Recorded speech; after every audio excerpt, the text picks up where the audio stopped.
વાત કરીએ દક્ષિણ ગુજરાતના ખેડૂતો માટે ફરી એકવાર ચિંતાના વાદળો ઘેરાયા છે તેની સતત આવતા માવઠાએ ખેડૂતોની ચિંતામાં ખૂબ જ વધારો કર્યો છે અને એમાંય માત્ર વરસાદ જ નહીં પરંતુ પ્રચંડ સુસવાટા સાથે ફૂંકાતા પવનને કારણે પણ ખેડૂતો સતત નુકસાની ભોગવી રહ્યા છે।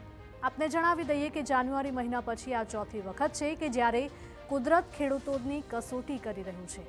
નવસારીથી લઈને સમગ્ર દક્ષિણ ગુજરાત જિલ્લામાં ખાસ કરીને ફળોના રાજા ગણાતી કેરી અને ચીકુના પાકને મોટા પાયે નુકસાન થવાની ભીતિ સેવાઈ રહી છે।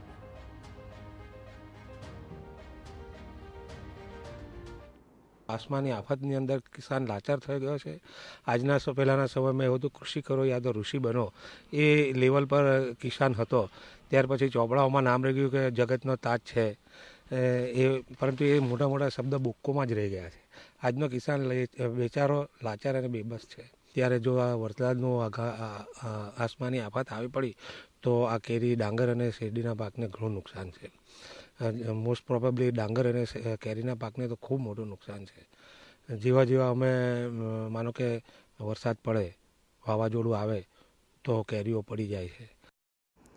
નવસારી જિલ્લાના ખેડૂતો ઉનાળા સમયે મોટા પ્રમાણમાં ઉનાળુ ડાંગરની ખેતી કરે છે અને જયા અને ગુજરી નામના ડાંગર ઉદ્યોગ માટે સૌથી ઉત્તમ માનવામાં આવે છે।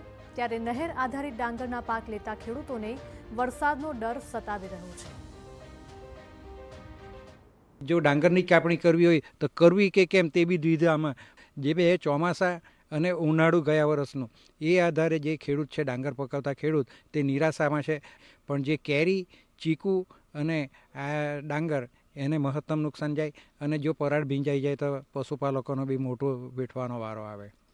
ખેડૂતોને પોતાના પાક અને કેરી બચાવવા માટે જિલ્લા બાગાયતી વિભાગ તરફથી એડવાઇઝરી પણ જાહેર કરવામાં આવે છે। તો સાથે જ આ મામલે કૃષિ યુનિવર્સિટીના નિષ્ણાતો પણ ખેડૂતોને સાવચેત રહેવા અને જરૂરી પગલાં લેવા માટે સલાહ આપી રહ્યા છે। કદાચ વરસાદ ના આવે એવું આપણે ઈચ્છીએ, થોડો ઘણો વરસાદ આવે તો કેરીના પાકને જાજુ નુકસાન નહીં કરે, પણ જો સાથે પવન હશે તો કેરી ખરી જવાની પરિસ્થિતિ થોડી આવે। તો એવી પરિસ્થિતિમાં આપણે ખેડૂતોને જણાવીએ છીએ કે જો તમારે જે ઝાડની અંદર કેરી વધારે લાગેલી હોય એવા ઝાડને એક તો તમારે જરૂર લાગે તો ટેકા આપવા જોઈએ અને સાથે સાથે અત્યારે કોઈ ખાસ પાણી આપતા નથી હોતા વાડીમાં, પણ જો આપતા હોય તો પાણી આવી પરિસ્થિતિમાં જ્યારે આગાહી હોય એવા સમયમાં વાડીની અંદર પાણી નહીં આપવું જોઈએ, જેથી કરીને ઝાડને પડવાની મુશ્કેલી ના આવે।